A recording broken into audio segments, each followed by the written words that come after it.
और फरमाया वत्तकुल्लाह अल्लज़ी तसाअलूना बिही वल अरहाम,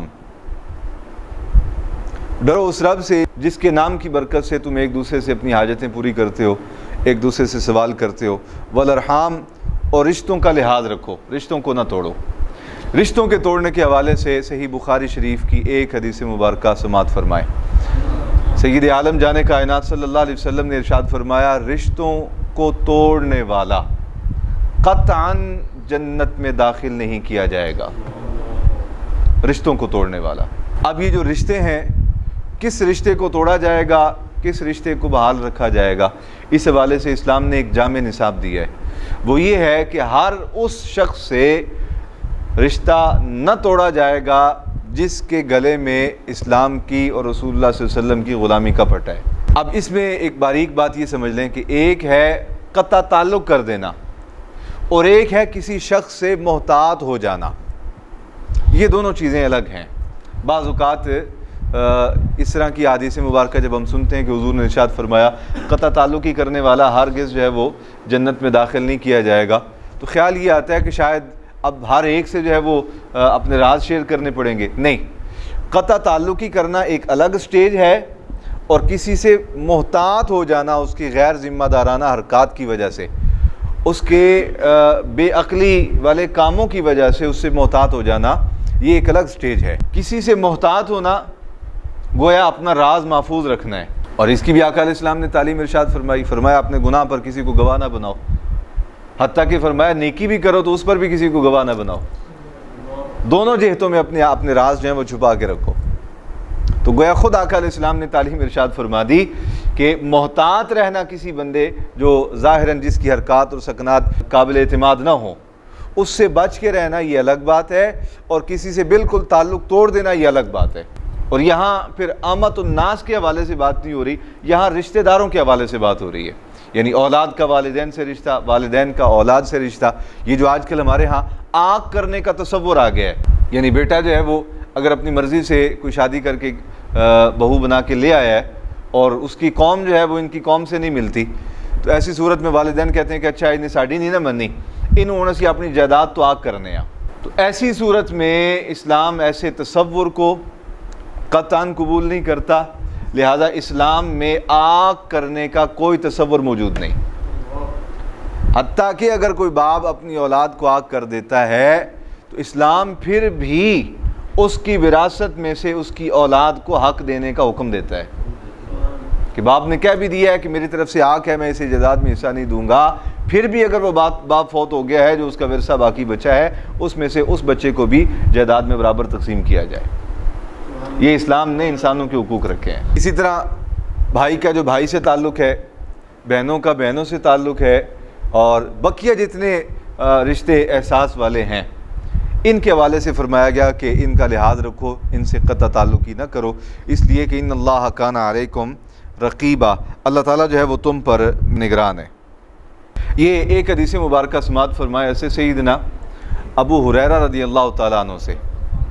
बड़ी लतीफ़ बात, आका अलैहिस्सलाम ने 3 चीज़ें बयान फरमाई और फरमाया कि तुम इन 3 खसलतों को अपने अंदर पैदा कर लो, अपनी तबीयतों का हिस्सा बना लो, तो इसके नतीजे में अल्लाह ताला अपनी रहमत से तुम्हें दाखिल जन्नत फरमा देगा। 3 खसलतें। सहाबा किराम ने अर्ज़ किया, या रसूलल्लाह हमारे माँ बाप आप पर कुर्बान हो, सोनिया बता तो सही ना वो 3 खसलतें कौन सी हैं कि जो हमारे अंदर पैदा हो जाएं तो इंसान जो है वो अल्लाह की रहमत से दाखिल जन्नत हो जाएगा। तो हुज़ूर ने इरशाद फरमाया उन 3 खसलतों में से, 3 सिफ़तों में से, 3 कामों में से पहली खसलत, पहला काम ये है कि जो तुम्हें मारूम करे तुम उसको दो। यानी जिसने तुम्हारा हाथ रोक दिया है, जब तुम देने के लिए बैठे हो तो फिर तुम उससे हाथ ना रोकना। ज़िंदगी में कई सारे मुकामात ऐसे आते हैं कि किसी और के हाथ में इख्तियारात होते हैं, वसाइल किसी और के हाथ में होते हैं, कुव्वत और ताकत और इख्तियार किसी और के हाथ में होता है।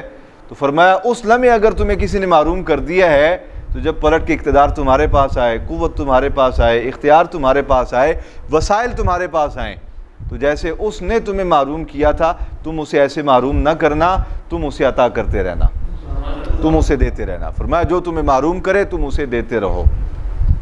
दूसरी बात, आका अलैहिस्सलाम ने इरशाद फरमाया, जो तुम पर जुल्म करे, फरमाया तुम उसे माफ़ कर दो। याद रखें, कमज़ोर बंदा कभी भी जुल्म नहीं कर सकता। कमज़ोर के पास रोने के अलावा और कुछ नहीं होता, बद्दुआ देने के अलावा कमज़ोर के पास और कुछ नहीं होता। जुल्म हमेशा ताकतवर करता है। तो फरमाया जो ताकत के नशे में धुत हो के तुम पर जुल्म करे, तो ऐसा ना हो कि जब तुम्हारे पास कुव्वत आ जाए, ताकत आ जाए, तो तुम फिर उसका बदला लेने चल पड़ो। फरमाया तुम अल्लाह की रज़ा के लिए, अल्लाह की मखलूक समझ के उसको माफ़ कर दो। तुम उस पर जुल्म ना करो, तुम उसे माफ़ कर दो। और तीसरी बात फरमाया जो तुमसे कता ताल्लुक़ ही करे, तुमसे ताल्लुक़ तोड़े, फरमाया तुम उससे ताल्लुक़ जोड़ते रहो। ये तीन चीज़ें फरमाया तुम अपनी तबीयतों में, अपनी शख्सियतों में, अपनी आदात में शामिल कर लो, अल्लाह ताला तुम्हें दाखिले जन्नत अपनी रहमत से फरमा देगा। अच्छा, ये लतीफ़ बात है। हुजूर ये भी इरशाद फरमा सकते थे कि तुम ये तीन काम करते रहो, इसके बदले में अल्लाह ताला तुम्हें दाखिले जन्नत फरमाएगा। ये नहीं फरमाया हुजूर ने, बल्कि फरमाया अपनी रहमत से। इसमें आका अलैहिस्सलाम ने एक इशारा इरशाद फरमाया, फरमाया समझो। वो इशारा ये है कि अगर ज़िंदगी में और कई सारी जिहतों में इंसान कामिल ना भी हो सका और आखिरत में उसके बकिया अमाल सारे के सारे ज़ाय हो भी गए, तो जुल्म करने वाले को माफ़ करना, ताल्लुक़ तोड़ने वाले से ताल्लुक़ जोड़ना, और जो तुम्हें मारूम करे तुम्हारा उसे देते रहना। अल्लाह को ये तीन आदात, ये तीन खसलतें इतनी पसंद हैं कि क़यामत वाले दिन अगर तुम्हारे नामा अमाल में कोई कमी रह भी गई ना, तो अल्लाह अपनी रहमत से तुम्हें माफ़ फरमा देगा, अपनी रहमत से उन चीज़ों में माफ़ कर देगा और तुम्हें दाखिले जन्नत फरमा देगा। कितनी बड़ी बात है। एक इशारा आका अलैहिस्सलाम ने इरशाद फरमाया और उसमें इतना बड़ा उक्ता जो है वो सरकार ने खोल के रख दिया।